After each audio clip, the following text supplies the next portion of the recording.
when you can sit and talk to them, and by the way, very intellectual people, very intelligent. They're not dumb in any way, except that they say we believe in nothing and we don't worship nothing. We don't worship anything. And of course, having a conversation with those people is very difficult. And to convince them, because whatever you tell them, they find a way to answer that. Whatever you tell them.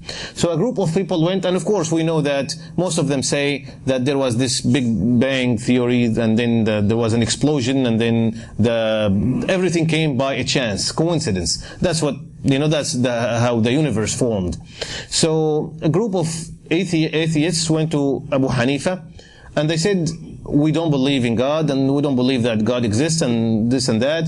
He said, let's talk about it. And they spent the whole afternoon talking about it after Isha, and they still did not get anywhere. And we said, it's a big talent or important talent if you have it when you understand that the other person is not going to get it. So stop wasting your time and try different approach. And that's what Abu Hanifa did. He realized that reasoning with them is not going to work. And talking to them about logic is not going to work. So maybe I should try something else. He said to them, I'm getting tired of this debate. How about we continue tomorrow? They said, that's fine. He said, tomorrow we will meet at this time, at this location, and we will continue our debate, our talk. They said, that's fine. The next day, they all come on time, and they were surprised that Abu Hanifa was not there. They waited, and they waited, and they waited, and Abu Hanifa is not coming. Finally, they were about to leave. Abu Hanifa shows up. They were upset with him. Why are you late? We have been waiting for you. We're supposed to continue our talk. He said, I'm sorry, but, let me tell you what happened. They said, what happened? He said, you see, I live on the other side of the river, the Furat, or Euphrates, I think it's called anyway, that river in Iraq. And I live on the other side of the Furat, of that river, and I wanted to come on time, but when I reached the river, I noticed that there was no boat, nothing that I can use to cross the river. So I just had to, sit there and wait. They said, then how did you come at the end? What happened? He said, well, something amazing happened. They said, what happened? He said, I was standing there, and all of a sudden, a piece of wood came by itself, and it landed by me. And then another two pieces came, and they all kind of like gathered on the top of each other, and they made a boat. And then after that, I went on the boat, and the boat started going by itself, and it took me to the other side of the river, and then finally I got here. So those people were upset with him even more. They were making fun of us. What are you talking about? Pieces of wood coming by itself and gathering by itself, and then a boat that builds itself, and then a boat that drives itself, and then it gets you here. Abu Hanifa said, I think our debate is over. You have already agreed that what I'm saying is right. They said, what do you mean by that? He said, you do not accept the concept. I told you that a boat can make itself and can bring me here by itself, but you can accept that this whole universe that's so organized, day and night and sun and moon and all things work according to this beautiful organization, and you're telling me that this can make itself. A simple boat, you could not get it. How about a whole universe? At that point, you see, there was no point in reasoning with them. He gave them a practical example. They became quiet and they left. So if you want to try that again with one of the atheist friends, if you have any. If you don't have any, that's better. But if you have any, you can try that. Tell him I wanted to come to see you, but then there was no car. All of a sudden, some pieces of plastic came from nowhere, and the engine came, and I got on the. We can say that. And by the way, at our time, many scholars use that way. One scholar from Yemen, his name is Zandani, he's very, very famous. He had this debate with an atheist. And there was an earthquake in Yemen a few days before. So, in the debate, he used that. The atheist said to Zandani, he said, I'm sorry about the earthquake, I heard about this. He said, yes, but you know what happened? In the middle of this big earthquake and all the rubbles, one piece of iron was flying in the air. Finally, it landed on a needle, right in the middle. And it was completely balanced. Both sides were completely balanced on that needle. And then two pieces of rocks, exactly the same weight, landed on two sides, and we got a scale by a chance. So the atheist, same thing, you're making fun of me. He said you cannot accept that the scale can make itself, and this whole world, universe with planets that go around the sun and all this rotation that happens, it's happening by itself. And again, subhanallah, when we go against our nature, our fitrah, we're going to end up like that. And you know, when we throw an atheist, just as a joke of course, you throw an atheist off a plane, he will say, oh God help me. He will not say, oh nothing help me. What happened, one of the things that is in Abu Hanifa's school, if you're praying behind the Imam in the congregation prayer, you do not have to read Surah Al-Fatiha. So if you're praying in the congregation prayer, according to Abu Hanifa, you do not have to read Surah Al-Fatiha. Of course, Malik and Shafi'i both go against him in that, and they say, no, you have to read Surah Al-Fatiha. So a group of people came from Medina, especially to debate with Abu Hanifa on this topic. Should we or should we not read Surah Al-Fatiha if we are praying behind the Imam in a congregational prayer? So Imam Abu Hanifa, there were 11 of them. And again, he wanted to explain to them his point of view without a fight, and this is his method of course, and without beating each other. Let's try to reach a friendly solution. He said to them, fine, let's start the debate. But one thing, which is I cannot debate with 11 people at the same time. I can only talk to one of you. So can you nominate one of you to represent you? And he will talk to me and I will talk to him. They said, sounds good, no problem. They picked the most knowledgeable one of them, and they wanted to start the debate. So before they start, Abu Hanifa said to the 11, to all of them, you nominated this person to represent you, right? They said yes. He said that means everything he says, you all agree on it, right? You have no problem with what he says. They said yes. Abu Hanifa says that means everything he says as if you say it, because you all agree on it, right? Instead of you all say it to me, one will say it and he represents you. They said yes. He said, then we're done. He said, what do you mean we're done? We did not even start the debate yet. He said, yes, we're done. The Imam is reading Surah Al-Fatiha. Everyone behind him agrees, and here is representing them as if everyone read Surah Al-Fatiha.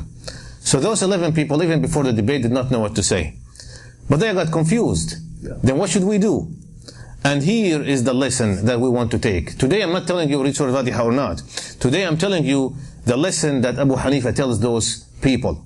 When he saw them confused, he did not want the fitna to start, because they're going to go back to Imam Malik in Medina and they're going to tell him Abu Hanifa says this and that. He said to them, this is my school. Once you go back to Medina, follow Imam Malik, so you will not be different. And then listen to what he said. If I go to Medina, I will follow Imam Malik. You see, they didn't have pride that, I am Imam too. And by the way, Imam Shafi'i, he had different opinion. When he came to Iraq, he followed the school of Abu Hanifa, because he did not want to be different. And we said the main thing is not to be separated. The main thing is to love one another and to remember that we all are Muslims.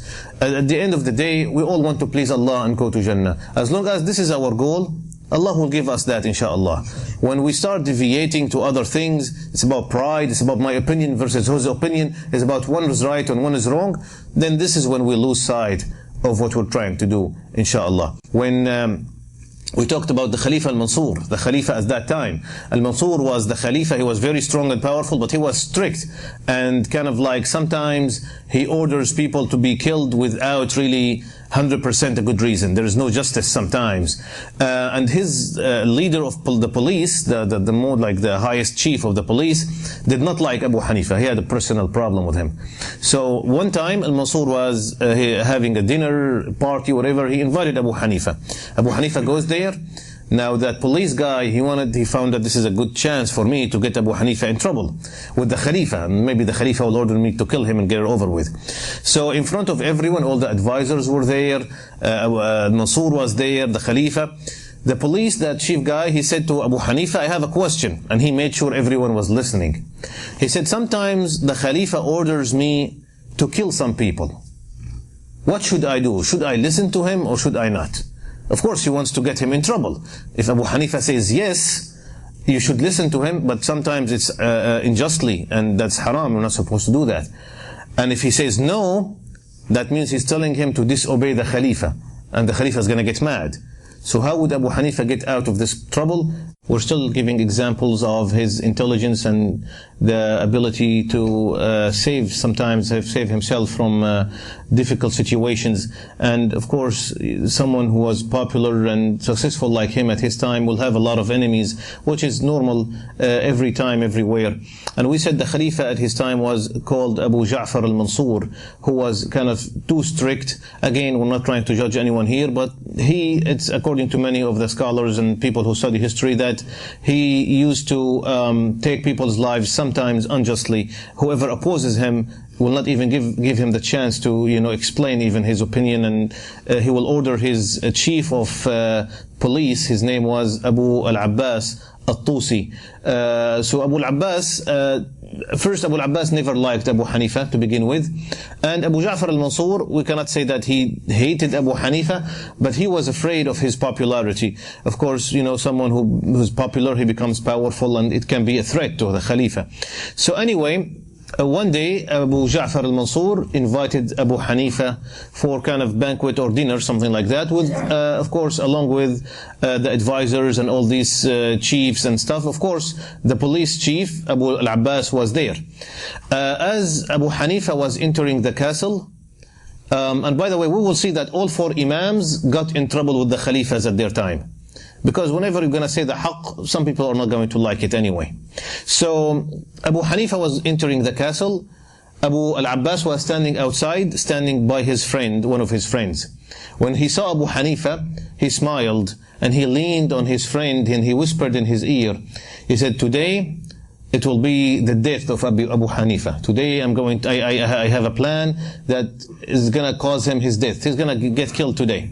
So Abu Hanifa understood that something was, being prepared for him. He got inside. They were about to start the food.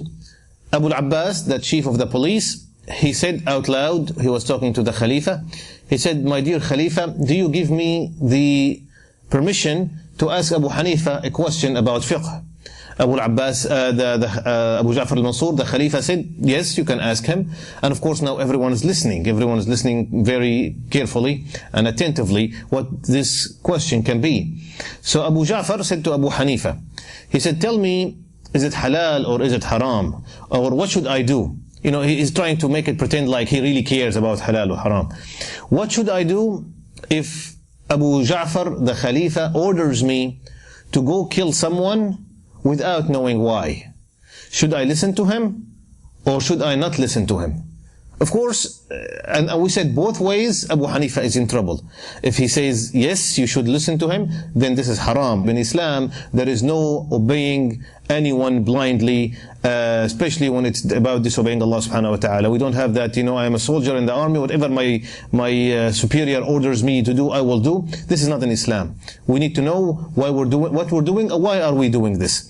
So if he says, yes, you can kill them, of course, Abu Hanifa is not going to say a ruling that is haram. He's not going to say it's halal. And if he says, no, you have to know why, then he's going to get in trouble with the Khalifa. You're telling the chief of the police to disobey him. Now, you need to get a quick answer. You're not going to have time to think about it. So Abu Hanifa used his method. What was his method? Question, right? Alhamdulillah, we got somewhere. We learned something so far. Question. So he asked him a question. He said, before I answer your question, that's what he always says, answer this question. He said, what do you want to know? The Khalifa orders you to do haqq or batil. Now he is in trouble because he cannot say batil because he's going to get in trouble with the Khalifa. You see and how intelligent he was. So of course now the answer is obvious. He's going to say the Khalifa orders me always to do haqq. Abu Hanifa said, he smiled and he said, then always do the haqq and don't worry about it. So of course, beautiful answer. Always do the haqq, don't worry about it, whatever the haqq is. And since the Khalifa always orders you to do haqq, then you don't have a problem. So Abu Ja'far al-Mansur smiled. He knew the whole trick, and he knew that he could not get Abu Hanifa. Abu Hanifa leaned on the person that was standing by him. He said he wanted to get me, but I got him first. So, subhanallah, again, intelligence and quick thinking was one of the great talents of Imam Abu Hanifa rahimahullah. Now, at that point,